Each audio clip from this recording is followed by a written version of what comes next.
An annual summer camp in rural Oklahoma. Something meant to be safe, familiar, and full of childhood memories, would instead become the center of one of the most infamous crimes in the state's history. 3 young girls, 3 different names, 3 separate lives, all ending the same way. Investigators quickly identified a suspect, a Native American man from the Cherokee Nation. Law enforcement claimed they had compelling evidence to prove his guilt, but within the Cherokee community, many believed he was singled out because of racial bias, not certainty. When the case went to trial, the outcome shocked many. The man was acquitted. For the families of the 3 girls, the verdict offered no peace. Sleepless nights followed. Phone calls to police went unanswered. What they were left with was not justice, but an unresolved ending. For more than 42 years, the murders at that summer camp have haunted Mays County. 3 lives were taken far too soon, and 3 families were left searching for answers that never truly came. Welcome to Crime Psychology Unfolded. Before we continue this shocking story, take a second to hit subscribe and like this video. Your support helps bring these forgotten stories to light, and the algorithm gods will make sure you don't miss any future uploads. This case didn't just take the lives of 3 children, it shattered the sense of safety for an entire generation. In Oklahoma, summer camps were once seen as sacred places, where children learned trust and parents believed their sons and daughters were protected. After that night, that trust was never fully restored, and Mays County became gripped by fear and suspicion. The forests that once felt peaceful became symbols of nightmares. Doors were locked more carefully. Parents stopped sending their children to camp alone, and every summer that followed carried the same unanswered question. Was the person who did this ever truly brought to justice? The case also exposed a deeper fracture between law enforcement and Native American communities, between the urgent need to find a killer and the fear that an innocent man had been turned into a scapegoat by a biased system. This was no longer just a debate about evidence. It became a collision between justice, history, and decades of mistrust. What makes this case so haunting, even today, is the fact that the main suspect had been questioned from the very beginning. His name appeared in reports, in witness statements, in the minds of investigators, and yet he walked out of the courtroom a free man. For more than 4 decades, the families of the 3 girls have lived in a state of painful limbo. No conviction, no closure, only the memory of children who never had the chance to grow up. Where are you watching from today? Drop your location in the comments below. I'm always fascinated to see how far these stories travel and how they connect us across distances. Today, we'll walk through the events of the summer of 1977. We'll trade decades of unanswered questions and reveal the breakthrough that finally brought a twisted form of justice to 3 young girls. This is a story of loss, persistence, deception, and, ultimately, justice delayed but not denied. It was June of 1977. A troop of Girl Scouts from Oklahoma had traveled to Camp Scott, an overgrown campground tucked away near the small town of Locust Grove, northeast of Tulsa. For nearly 50 years, the Girl Scouts had managed the grounds, establishing a cherished tradition where troops would spend 2 weeks immersed in the wilderness. The camp sprawled over more than 400 acres, boasting a creek where campers could paddle, swim, or canoe during the warmer months. Beyond the water, the grounds were defined by thick native forests, with the main campsite situated in small, isolated clearings. Because of the density of the surrounding woods, campers often described Camp Scott as an oasis, completely cut off from the rest of the world.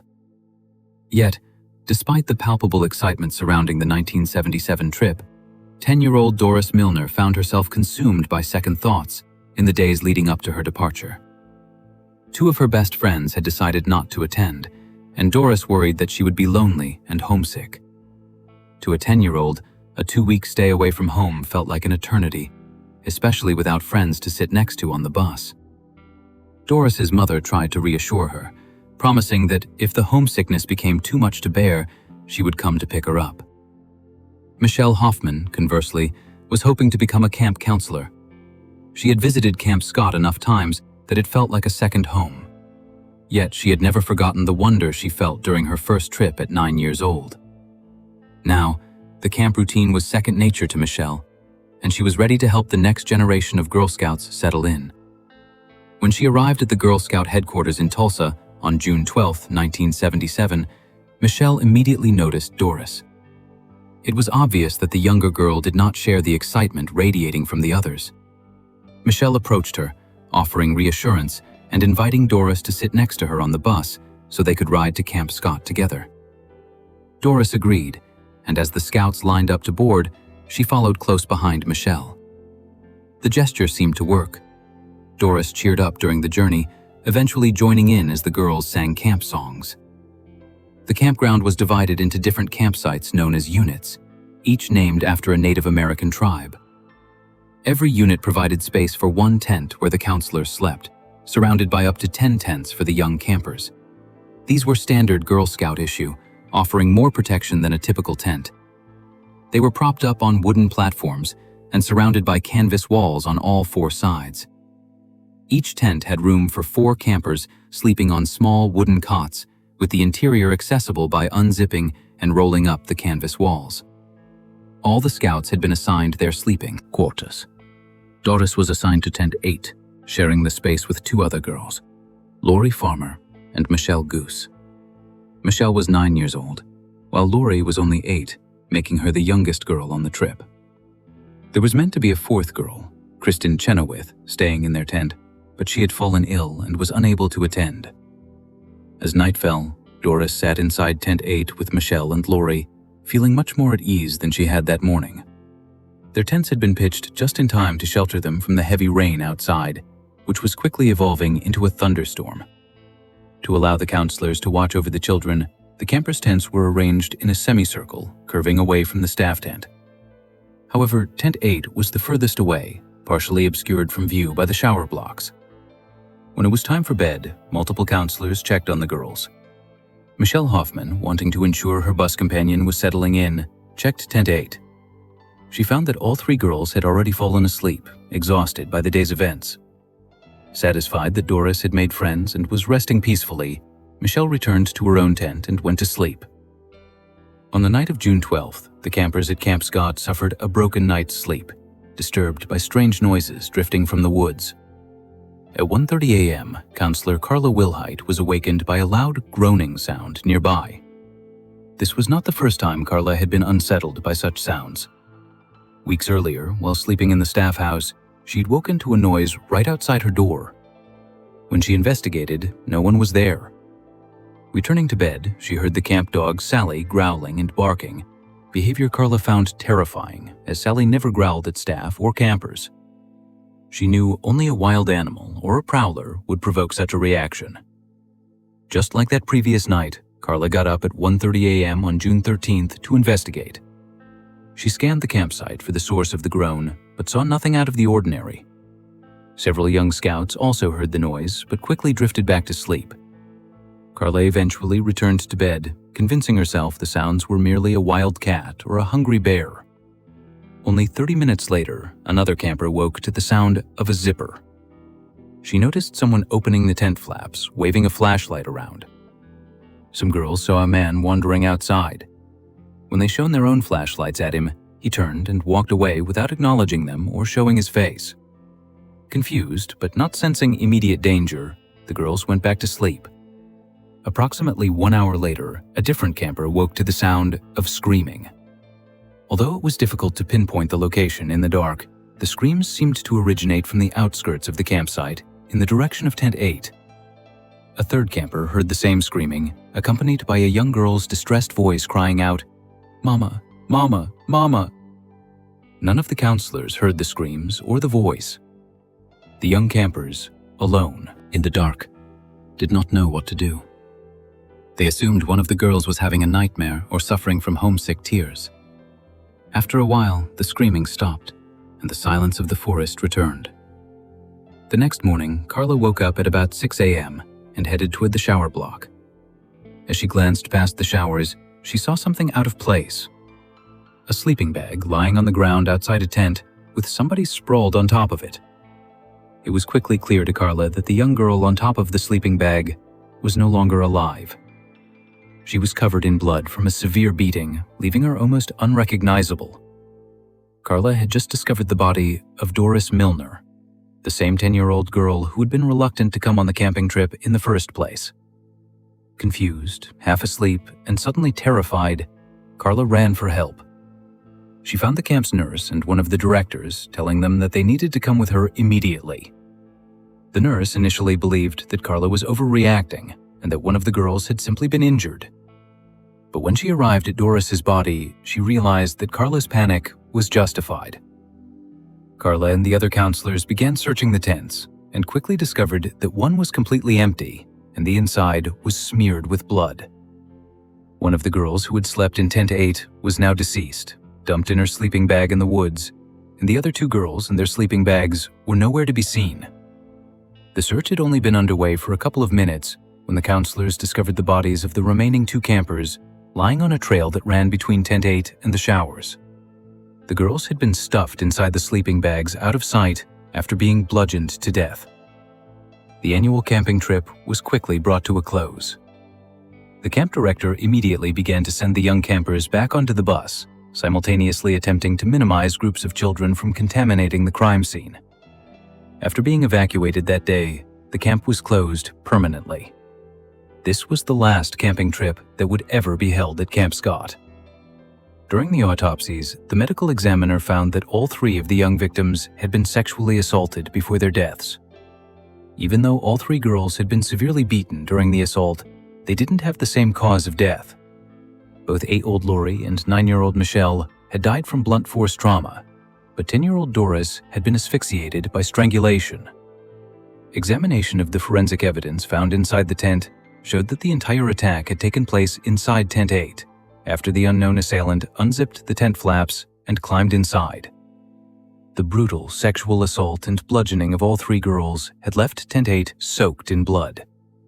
It was only afterwards that the girls and their sleeping bags were moved outside, then dumped in the location where Carla later discovered their bodies. The blood-soaked tent provided a key piece of physical evidence. There had been so much blood that the attacker had been unable to avoid touching the wet surfaces and leaving prints behind. Even though the smudge patterns in the blood suggested the killer had tried to clean up after themselves, it would have been almost impossible to completely wipe away the evidence in the pitch black of Camp Scott, even with the light from a flashlight. The day after the murders, the wooden floor of the tent was carefully removed from Camp Scott and airlifted to a crime lab where it could be analyzed. They work pickup from the bloodstains. Investigators discovered a nearly perfect bloody footprint from somebody who wore size 9.5 men's shoes. Investigators wanted to keep that discovery a secret, but against their wishes, the press were informed, and it quickly became common knowledge that a shoe print had been found. Despite the killer clearly trying to remove some of the physical evidence, he'd left plenty behind at the scene of the crime. On top of the girls' bodies, he'd left behind the red flashlight that he'd used to find his way around the campsite. There was even a fingerprint left on the flashlight's lens, but forensic analysis found that it had been smudged too much to be used. The flashlight also showed that this had not been a spontaneous crime. The killer had been well prepared, even padding the batteries with pieces of newspaper so that they wouldn't rattle while he walked. Investigators soon learned that this preparation matched a series of unsettling events that had plagued Camp Scott for months. There had been warning signs. Multiple counselors had reported unusual noises in the deep woods, sounds that did not resemble any known wild animal. In one instance, a male counselor returned to his quarters to find his tent violently slashed with a sharp object. Several campers reported food and personal items missing from their tents. While most of these incidents were blamed on wild animals or the paranoia of being alone in the woods, there had been sightings of a strange man in the area. Because the man appeared polite and did nothing overtly threatening, the staff had not reported him. However, the warnings escalated beyond just noises and theft. During the questioning of camp staff, Director Richard Day revealed to investigators that 4 days before the camp began, he'd encountered a man walking about 4 miles from the campsite. He recalled few details other than the man being much taller than average. The stranger had asked Richard for directions to a creek to fill a bucket with water. Richard provided them, and the man went on his way. Richard also disclosed a disturbing incident that had taken place during a cadet training weekend prior to the murders. An older camper had returned to her tent to find her bags ransacked and food stolen. In its place, inside an empty dough-out box, was a note scrawled on pages torn from a small notebook. The word "kill" was written repeatedly on the first 3 pages and the final page contained a chilling message. "We are on a mission to kill 3 girls in Tent 1. Although Counselor Michelle Hoffman had immediately reported this to the director at the time, he had dismissed it as a distasteful prank, a decision that now haunted the investigation. As the radius of the search expanded to cover more of Camp Scott's 400 acres, more physical evidence was uncovered. Investigators found a length of rope and some duct tape, which had likely been used to restrain the girls during the attack. They also found an abandoned pair of women's glasses. When the search led investigators into a small cave close to the campsite, it was clear that somebody had been living there for a period of time, hiding away from the camp officials. The cave contained several newspapers, which matched the text of the scrunched-up pieces that had been wrapped around the flashlight's batteries. Whoever killed the 3 girls had been living in the cave while he prepared to carry out the crime, but it seemed as if the killer knew that police would eventually find his lair. He'd even written a message for them on the wall of the cave that read, "The killer was here. Bye-bye, fools," followed by the numbers 77, 6, 17, a date format that was commonly used in prisons. On June 15th, investigators made an announcement. They were flying in 2 highly trained tracking dogs, nicknamed the Wonder Dogs, from Pennsylvania to assist in the hunt for the killer. Shortly after their arrival, the Wonder Dogs led their handlers to a pond on a nearby property. But after the pond was drained, no further evidence was found. That same day, a rumor began to circulate in the area that a member of the local Cherokee tribe had placed a curse on the dogs. The rumor would have been quickly discarded if one of the 2 dogs, a Rottweiler by the name of Butts, hadn't died of heat exhaustion 1 day later. The remaining Wonder Dog, named Harris, continued to assist the investigation, but failed to uncover any more clues, despite his owner making an announcement on June 19th, telling the public that there would be a break in the case very soon.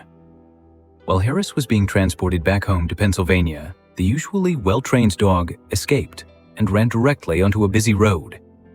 He was hit by a car and died at the scene, fueling the rumors that some sort of curse had been placed on the dogs. Within 4 days, 2 dogs valued at more than $10,000 each had died suddenly, and the investigation was back where it started. With no eyewitnesses who could help them to identify the killer, police were left sifting through a list of men in the area who had criminal records, including sexual violence. One name stood out to them: Jean Leroy Hart, a 33-year-old prison escape who had been charged with kidnapping and raping 2 pregnant women. Despite the severity of his crimes, he'd quickly been paroled, only to end up back behind bars when he was caught stealing. In 1973, Jean had managed to escape from prison, and 4 years later, he became the main suspect in this case. The key piece of evidence potentially linking Jean to the murders were 2 photographs located in the cave the killer had lived in. The photographs were mistakenly announced as having been found near the bodies, when in reality, the cave was around 2 miles, 3.2 kilometers away from the crime scene. Forensic analysis of the photographs found that they had both been developed by the same person during the period of time where Jean had worked at the Granite Reformatory's photo lab. The announcement that Gahn was a suspect in the case, based only on circumstantial evidence, was met with public backlash. Gahn was a member of the Cherokee Nation of Oklahoma, the largest Cherokee tribe in the United States. Many people, especially Native Americans, believed that racial profiling and prejudice had led to the investigation focusing so strongly on Jean. But local law enforcement stuck to their guns, and a large-scale manhunt was launched. The initial manhunt on June 24th involved hundreds of local volunteers surrounding a 4-mile area located near the camp. Some of the volunteers arrived drunk or under the influence of marijuana, resulting in police needing to place them under arrest before returning to the manhunt. After 2 days, the effort was disbanded. For months, there was no success. It seemed as if Gahn had simply disappeared into thin air. But investigators didn't believe that Jean had left the area. In fact, they strongly suspected that he was still hiding out around Locust Grove and that his family and friends may have been helping to hide him. The hunt for Jean began to rely on tips from members of the public. On April 6, 1978, almost a year after the girls were murdered, a useful tip came into the Oklahoma State Bureau of Investigation. It wasn't the first time somebody had called in a tip that seemed promising, and investigators didn't want to get their hopes up when they arrived at the given address, which was a broken-down old shack located more than 40 miles, 65 kilometers, from Camp Scott in the remote Cookson Hills. At 4:15 in the afternoon, a total of 8 agents stormed the property. It turned out to be the home of a local Cherokee medicine man, but sitting inside was the suspect they'd been searching for. Gahn was immediately placed under arrest for suspected involvement in the murders. The sheriff even publicly stated that he was 1,000% certain that Gahn was the killer. One thing that all 8 of the arresting officers noticed was that when they arrested Gahn, he had been wearing a distinctive pair of women's eyeglasses. That was a key detail from the 2 sexual assaults he had previously committed. During both crimes, the victims remembered that Jean had removed their eyeglasses to try them on. That made one of the pieces of evidence found at Camp Scott, the discarded pair of eyeglasses, seem even more significant. The media attention focused on the case had only just begun to die down the years after the murders. But as the date of Jean's trial came closer, Oklahoma's interest in the case revived. There were 2 sides to the public interest in Jean's trial: those who were convinced of Jean's guilt and wanted to see justice be served, and those who were convinced that he was the innocent victim of racial profiling by police. Both groups of people were invested in the outcome of the trial, but for completely different reasons. In the months leading up to the trial, support for Jean Hart within the Cherokee community grew louder and more organized. What began as quiet conversations soon turned into a coordinated grassroots legal advocacy effort. Volunteers moved from town to town, gathering at church halls, community centers, and family meetings, urging people to sign their names in defense of a man they believed was already judged before stepping into a courtroom. By early 1979, supporters claimed they had collected close to 10,000 signatures. The petition called upon Ross Swimmer, then serving as principal chief of the Cherokee Nation, to press state authorities to guarantee that Jean Hart would receive a fair trial, one free from racial prejudice and not defined by his criminal past. While no official response was ever made public, the campaign sent a clear message. A significant part of the Cherokee community feared that the justice system was preparing to convict a man first and examine the evidence later. However, before the trial could even begin, the prosecution was rocked by a scandal that threatened the integrity of the entire case. Sidney Wise, the district attorney initially handling the investigation, was discovered to have shared confidential OSBI reports with a journalist named Ron R.L. Grimsley. The two had plans for Grimsley to write a book on the case, and Grimsley later served as Wise's campaign manager during his run for Attorney General. These internal documents were strictly confidential, and Wise's decision to share them for potential financial and political gain was viewed as a massive conflict of interest and a violation of professional ethics. When the leak was exposed, Wise was removed from the case. To restore public confidence, S.M. Buddy Fall, a formidable prosecutor from Tulsa County, was brought in as the lead prosecuting attorney to represent the state in Hart's trial in 1979. 21 months after the last camping trip took place at Camp Scott. The trial began at the Mayes County District Court. Presiding over the proceedings was Judge William J. Whistler, a stern traditionalist whose presence loomed large over the third-floor courtroom.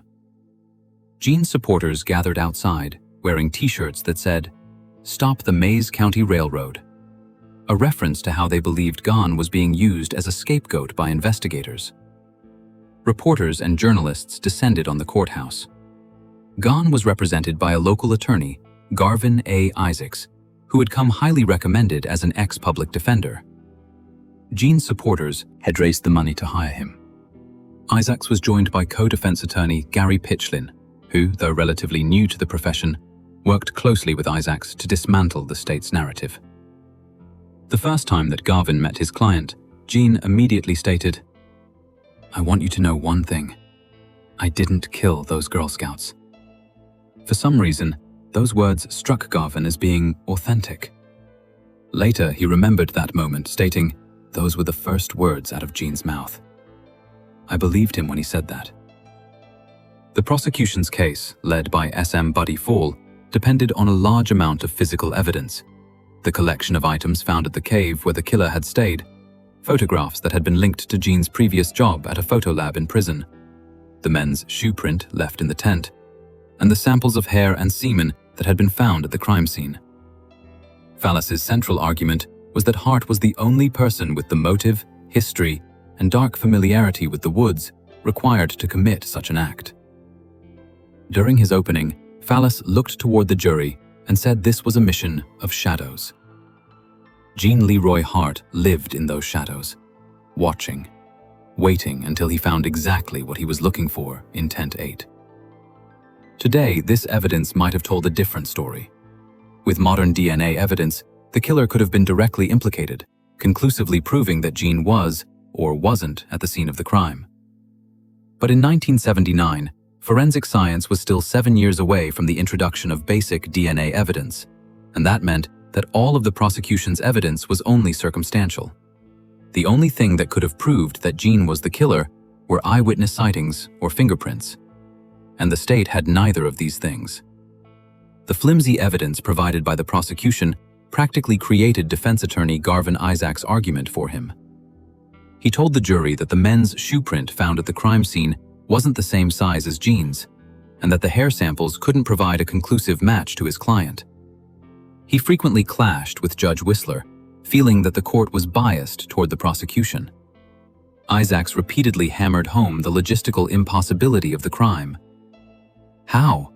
Isaacs demanded during a particularly tense cross-examination. How does one man in the middle of a thunderstorm inside a canvas tent that cakes with every step manage to bind and gag 3 children without a single scout in the neighboring tents hearing a sound? How does he move them through the mud 100 yards away alone? The state hasn't brought you a killer. They've brought you a convenient scapegoat. The evidence that law enforcement had found in the cave provided the strongest link to Jean, but again, it was only circumstantial. Jean's criminal record and the fact that he lived nearby seemed to be the only reason he was viewed as a suspect, and those suspicions were far from being proof that he had carried out such a violent crime.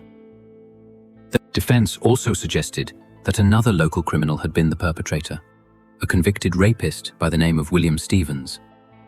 One of the Girl Scouts, who had seen an unknown man walking around the campsite, testified, examining the photo of William and saying, "That looks like the man." We heard a noise and one of the girls lifted a tent flap and shined her flashlight in his face. He turned and glanced and walked away, but I didn't really see his face.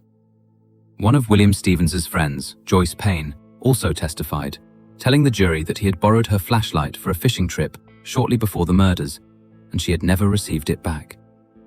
When Joyce was shown a picture of the red flashlight found near the girls' bodies, she said, "That flashlight is my flashlight.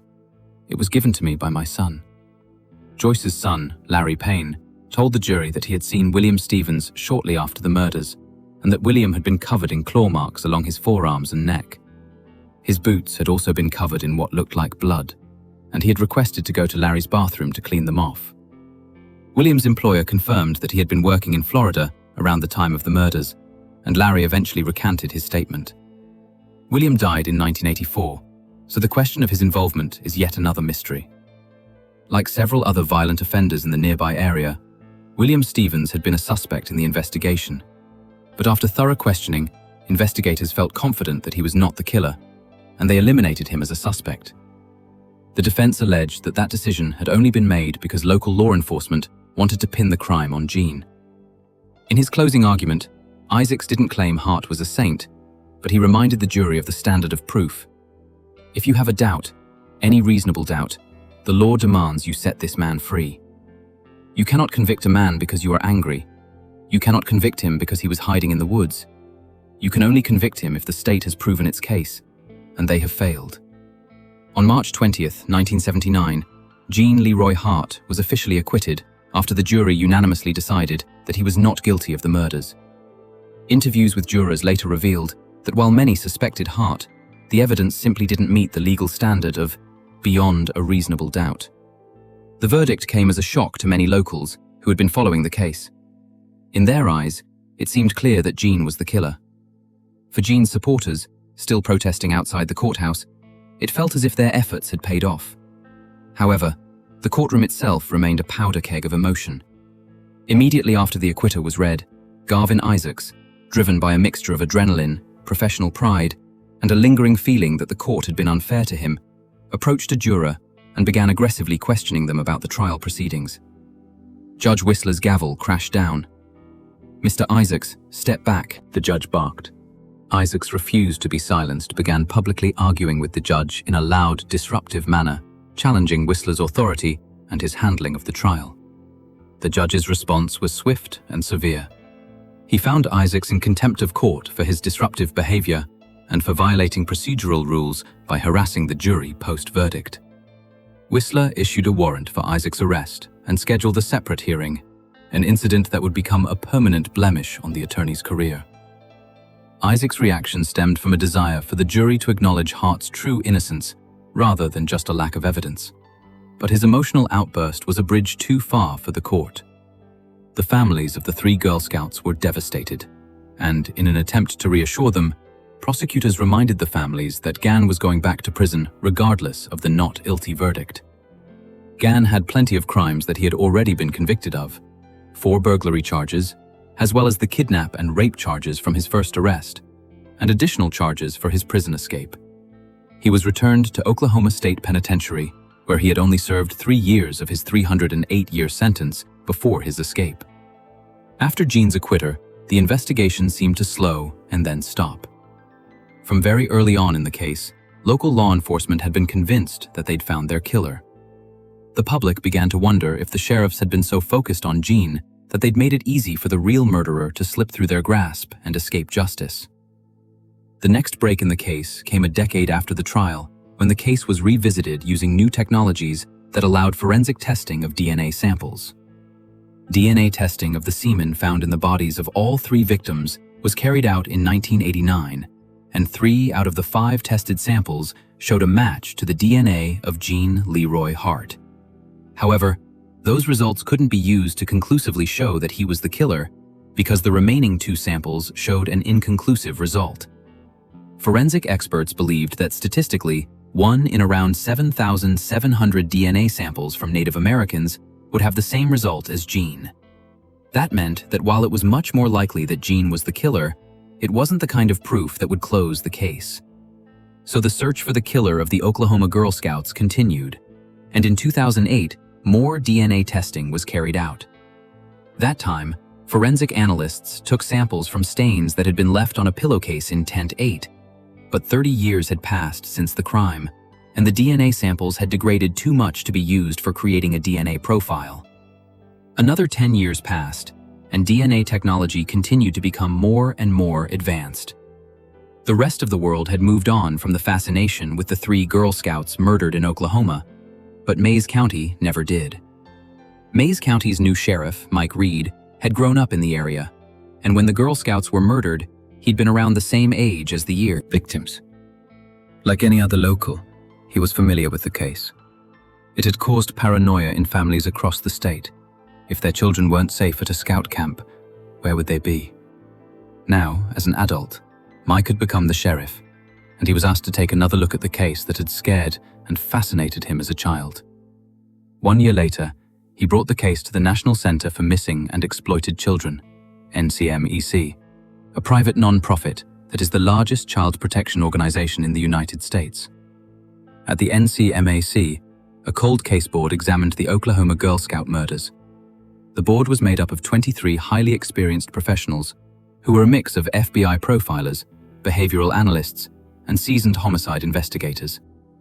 They were the best of the best, working together to try to crack some of the country's most complicated, unsolved homicides. The cold case board pored over every detail of the Oklahoma Girl Scout murders.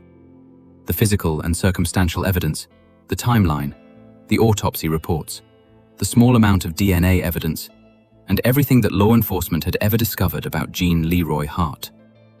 1 month into the assessment, the 23 members of the board came to a unanimous agreement. Every single one of them believed, without a doubt, that Gene Leroy Hart had been the killer. With that verdict, the NCMX suggested that the next step would be further analysis of the DNA evidence but it came with a hefty price tag, costing more than $30,000. The victims' families simply didn't have that kind of money lying around, and neither did the Mays County Sheriff's Office. But they weren't the only people invested in the case. Public fundraising efforts began in 2017, raising the $30,000 needed to carry out another round of DNA tests. The results of these tests have never been made available to the public. But in 2022, investigators revealed that since 2019, they had access to DNA evidence that strongly suggested Jean Leroy Hart had been involved in the murders. In fact, the evidence was so compelling that it ruled out every other person of interest or suspect in the case, leaving Gann as the only remaining possible perpetrator. However, the Sheriff's Department stated that these DNA findings would not be made public unless requested by the families of the 3 victims. Mays County Sheriff Mike Reed addressed the matter, saying, "Unless something new comes up, something brought to light that we are not aware of, I am convinced, where I'm sitting, of Hart's guilt and involvement in this case."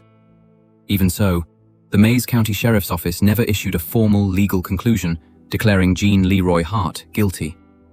The findings at their core remained a matter of suspicion rather than legal certainty.